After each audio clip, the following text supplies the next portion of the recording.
Welcome to NeuroAnimation's Grow Your Brain podcast. I'm your host, Maddie Niebank, stroke survivor and proud NeuroAnimation graduate. Today, we are diving into something truly groundbreaking in the world of stroke rehabilitation.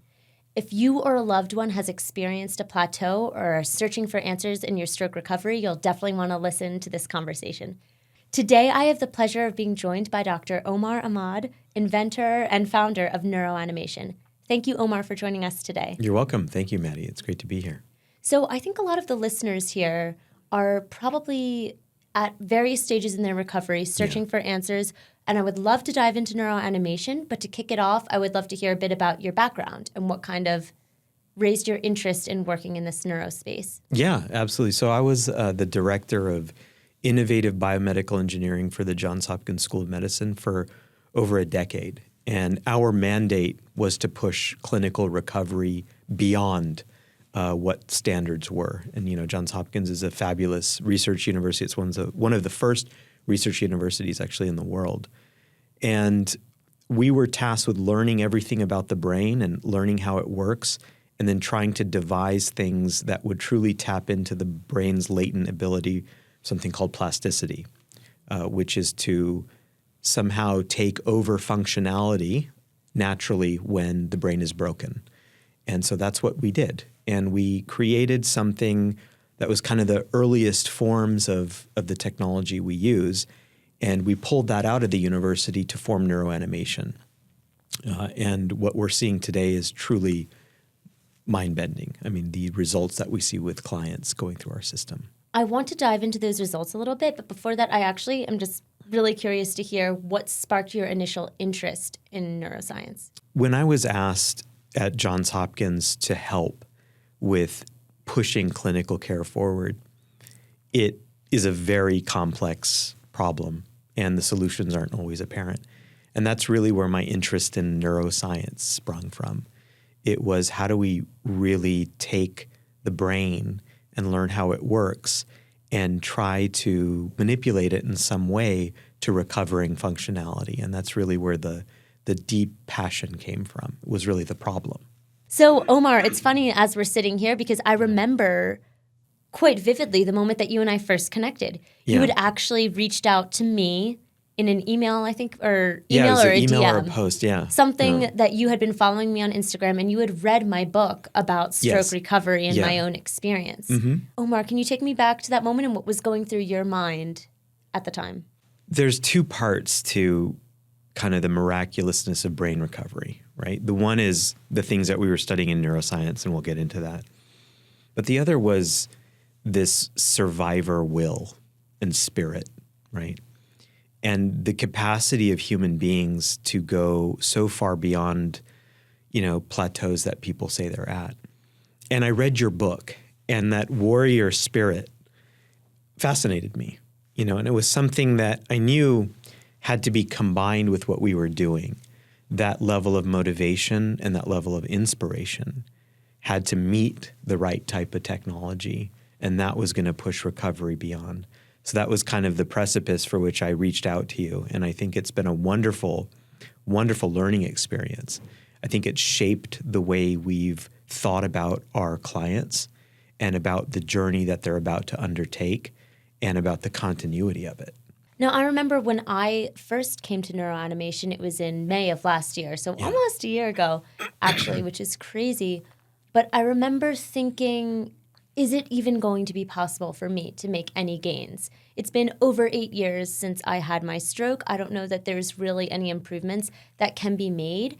And attending the NeuroAnimation truly, for me, shattered this idea that there is a plateau and it's a set thing and you're not going to be able to advance beyond that. So I wonder, could you maybe just talk to us a little bit about that and how neuroanimation is really changing the game on stroke recovery? So when we talk about neuroanimation, we're talking about neuroplasticity. And that's a really overused term, right? Everyone likes to talk about neuroplasticity. And what it means is the brain kind of magically changes, right? It's damaged or it's not working. But there's one kind of use of the term which reflects, I think, accurately what neuroplasticity is doing, and that's learning something new, right? Your brain doesn't know how to do something, and then it learns how to do something. And there's really only 3 ways this occurs, okay? One is you create new neurons in your brain. And this is something that's recently been discovered and settled. It was a very controversial form of science that do human adults actually produce new neurons? And they do, all throughout our adulthood and even through our old age. The second, and so these new neurons, these little neuronal stem cells, they form in different parts of the brain, in the dentate gyrus and another part of the brain, and they can actually migrate. And they migrate towards damaged areas after injury, which is fascinating. And they kind of align themselves on the peripheral of those damaged areas, and they start developing functionality, which is a remarkable form of neuroplasticity, right? Your brain is literally growing. And the next form is where new or dormant cells, so there's neurons that you already have that are in your brain somewhere, they come back online. And then a final type of neuroplasticity is where you have activation in an area of the brain, and then adjacent cells start to activate with those. And this is really what neuroanimation does. It's the only type of intervention which we're focusing on activating that level of neuroplasticity with new neurons and new brain matter, and activating dormant neurons and activating adjacent neurons. So wait a minute. You're saying that we can literally grow new neurons that can then migrate to affected sides of our brain and help facilitate our recovery? But what, I just don't really understand exactly what that means. I'll give you an example. Okay, so there's a place of your brain called the hippocampus. And at the very end of the hippocampus is this place called the dentate gyrus. And that part of the brain produces neuronal stem cells, and they migrate throughout the hippocampus.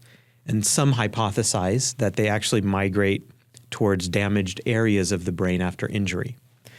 So we know this happens in the very, very acute phase of stroke. When someone has a stroke and there's damaged parts of the brain, you have axonal sprouting and you have neuronal growth around the damaged areas. Well, those neurons have to come from somewhere, and they come from that region, okay? Mm-hmm. And they travel during the injury, early on in the injury process. What we figured out how to do is to activate that part of the brain even outside the acute window. And it's truly remarkable. And that part of the brain responds to learning. It responds to new things. And that's the essence of neuroanimation, is as you know, you're put into this studio, cameras are tracking you, and you're now connected to this animal where you have to figure out how to move it, and you don't know how. And it's mentally very taxing. It's very hard to do. So you're learning something brand new that's at the intersection of cognition and movement. And that's the combination you need in order to activate that neuronal factory in your brain. So you walk into the theater at NeuroAnimation, Omar, for anyone who would be starting it, and it's a very vivid experience.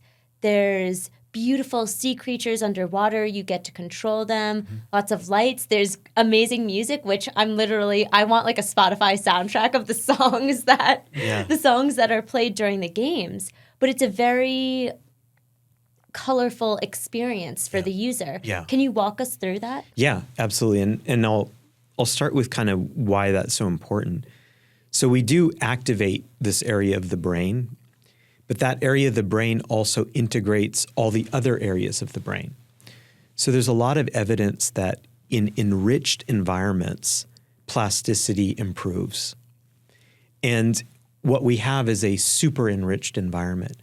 So it's not just you're hearing music, you're actually hearing music that is synchronized with your movements, right? The effects and the way you move affect how we make the sound in the game. Yes. So you're actually, when you move, actually, you hear water sounds that relate to the forces and the dynamics of your movement up until your finger movements. So it's not just having great sound in addition to, the visuals. It's integrating all of that stuff. And we also integrate the visual cues, right? What you're doing responds to how the colors change and how the animals move in the experience. And all that is designed to try to get all these different areas of your brain to synchronize together and that improves the plasticity. So it's truly like a holistic Yes. holistic experience. And I will say one of my favorite things is that whenever I'm playing the games, I notice that the music changes, because if I'm a fish and I'm swimming towards these floating spheres in the ocean, as I collect more of them, more and more instruments are incorporated into the Yes. music, and it gets more intense. And I love that because it is so satisfying. It is so fulfilling to be able to hear the sound of capturing the prize, I guess you could call it, the floating sphere that's in the ocean. And I think it's really cool to see this integration of the music, like you said, with the movement and the tracking. All of it comes together in a really beautiful way. Yes, absolutely. And what you described there was, layering the sounds as you progress in the game, which is, that's an audio reflection of your progress, right? Your brain is interpreting the audio improvements or the music improvements and the layering of it as rewards essentially for, and not just rewards, but reflections of how you're moving and how you're using the program. So it's a very, very stimulating environment for the brain. There really is nothing like this that you can use to stimulate your motion, your movement, and your cognition with everything else sort of at the same time. And while I feel like it's most obvious that someone could see motor improvements from doing the neuroanimation therapy, obviously we know that there are improvements beyond that, cognitive, speech, but yes, motor as well. So maybe you could talk a little bit about the different types of improvements that you've seen patients go through here. When we opened our doors, we were originally a stroke recovery facility. And what happened is the opening of our center coincided with a result that came out at AAIC in 2025. So this is the Alzheimer's and Dementia Conference. And this was using an earlier version of neuroanimation. And what we showed is brain growth, so hippocampal brain growth. And it's because of that finding we decided to accept clients from whatever backgrounds and whatever needs they had, with a disclaimer that we don't know, but we'd love to see how this affects you, right, and going through. And the results have been nothing but astonishing. We had a TBI client who came in who had a severe traumatic brain injury 5 years ago. He couldn't speak. And this is the first time he now spoke 16 words. That's amazing. From the time of his injury. We had someone with expressive aphasia who saw a total resolution of that problem. And, these are client-reported results. We also look at cognitive testing. We do very, very meticulous cognitive testing before and after and during the program to make sure that these subjective gains match to really objective gains that we see. I think a lot of our listeners might actually be interested to know what type of testing that you would be doing if you were to come into neuroanimation. How are we measuring your progress and your results? Yeah, so we use something called DANA, which it's used by the U.S. military. It's a comprehensive cognitive battery. So we do a full test, which is a long form test on the first day and the last day of your therapy, and then we test every day with it. So it's testing processing speed, reaction times, and then for a lot of our clients, we're doing, Berg balance test, we're doing Fugel-Myers, we're doing, good tests that measure motor dexterity, timed up and go dual tasking test, and all of these things give us a good picture of the progress that a client makes through the program. I mean, that's pretty cool for me to hear. You were just talking about balance improvements. Can you talk a little bit more about that or specific results you've seen? There's two cases that come to mind. One, a client, Shelley, a wonderful person who suffered debilitating balance issues for the last 3 years. So she fell up to 30 times a day. On the first day of her program, you could see that. I mean, we couldn't do some of the tests. We had to hold her as she was standing up. She was falling over during that. By the end of the program, she was walking without a walker, without a wheelchair. She even put her wheelchair away. And it was just an extraordinary result. It's continued for the most part. She maintains that strength, that ability to walk and to balance. And with another one of our clients, she was 93 years old. She regained that confidence and that balance. She can lean over and pick things up. She was unable to do that before. And we think it's because we're targeting that central brain. We're strengthening it. We're generating activity, which creates blood flow, which creates new neuronal structures, and that's proliferating throughout the brain, and it's strengthening multiple different areas. So it's definitely a core brain workout that has effects outside of it. I mean, that is nothing short of miraculous to hear. I love hearing that there are people who have experienced such life-changing benefits from this. On that note, Omar, what is the biggest miracle that you think you've seen in a patient's journey at NeuroAnimation so far?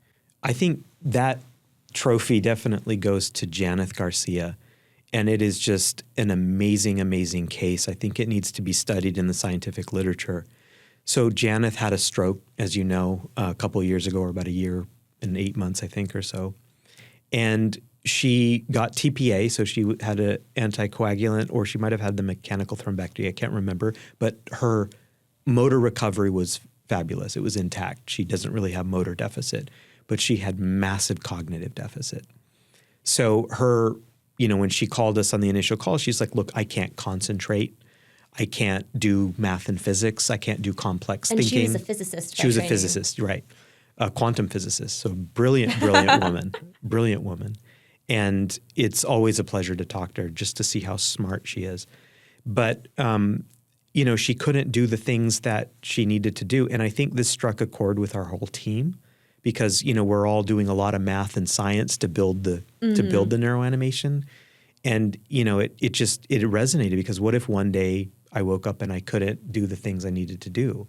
Yeah. I mean, it's devastating. And so we were really keeping an eye on that particular case. So Janeth went through, and right at about 3 weeks, we started to see her cognitive scores drastically go up. And what was wonderful is it correlated to things that she was talking about. She was like, hey, I feel way more confident. I'm concentrating more. And it just kept going up and up and up to the point where, she started at a certain score, which was far below where she should be. And it gradually lifted to a point where you would expect a quantum physicist to be. And now she's thriving today. Not just back to normal. It feels like she's thriving even beyond that. And so that was, that doesn't happen, right? There's nothing and one of the things that she had told us about was she asked her doctors, what do I do? And they gave her everything. Do Sudoku, do this, right? Prescribing whatever, nothing worked. So, to be able to offer people who've had, either brain fog or cognitive issues, something that can actually work and change their lives is amazing. And that's just something that's always sits with me. I like that you brought up this brain fog and confidence aspect of it because I think that's something we haven't really talked a lot about yet on this podcast. And I'm friends with Janeth myself, and I remember I went out with her for lunch like last time I came here in September, and she picked me up at the hotel and she drove me to lunch. And while we were there, she was telling me like, I did not have the confidence. I could not drive on a highway before I did neuroanimation. Yeah. And after that, she just had this insane confidence boost. Her cognitive score went up. Yeah. Like you said, like hundreds of points. Right. And like now she's thriving. Like she's working she's working as a quantum physicist, and she's like driving and socializing and doing all sorts of amazing things. Yeah, it's truly remarkable, and that's definitely one, hopefully, of many miracles we'll see going through the program. Yeah. So Omar, I remember when I first came to NeuroAnimation in May, and then I loved it so much I came back again later in the year.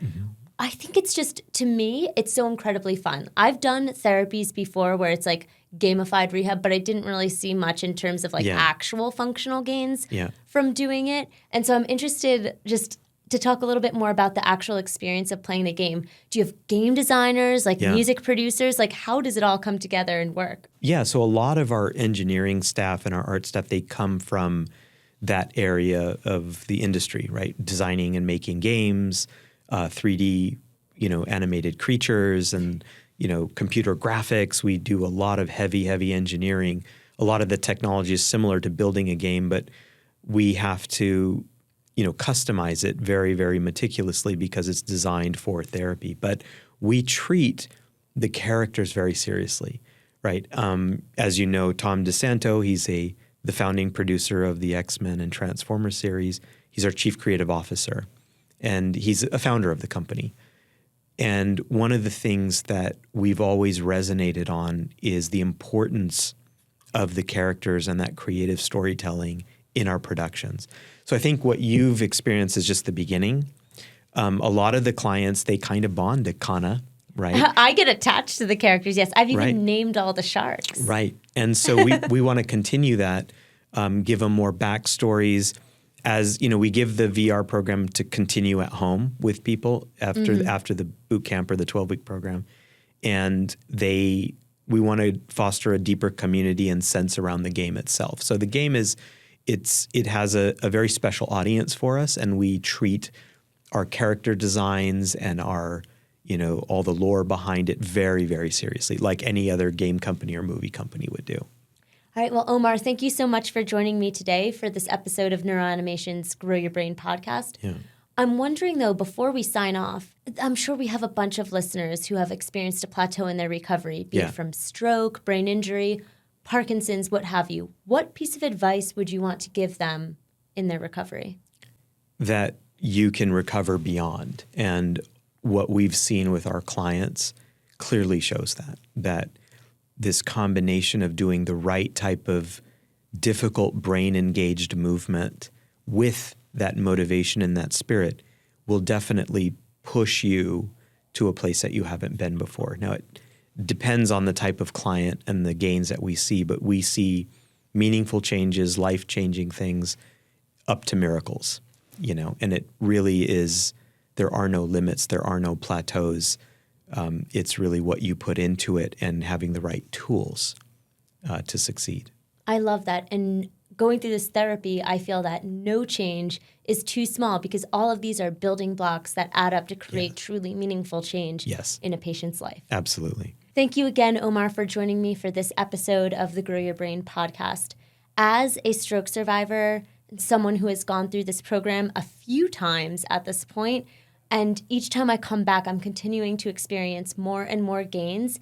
And I want to thank you because it's something that has given me incredible hope and improved my quality of life. So thank you so much for sharing this incredible neuroanimation therapy with us. And I am personally quite grateful to you for ushering me into this world and showing me that there is the possibility to recover beyond and to not accept no for an answer, because I've been told by countless doctors that, you're not going to get any better than how you are at this point, or it's going to be quite challenging. And coming here to NeuroAnimation, being able to open a door with my left affected hand for the first time, being able to pinch with my fingers and my thumb, these little movements, while they might seem small and trivial, are actually hugely important, and it's something that I'm only continuing to build upon and improve. So thank you so much for sharing with us a little bit of what that journey is actually like and how it's been for you.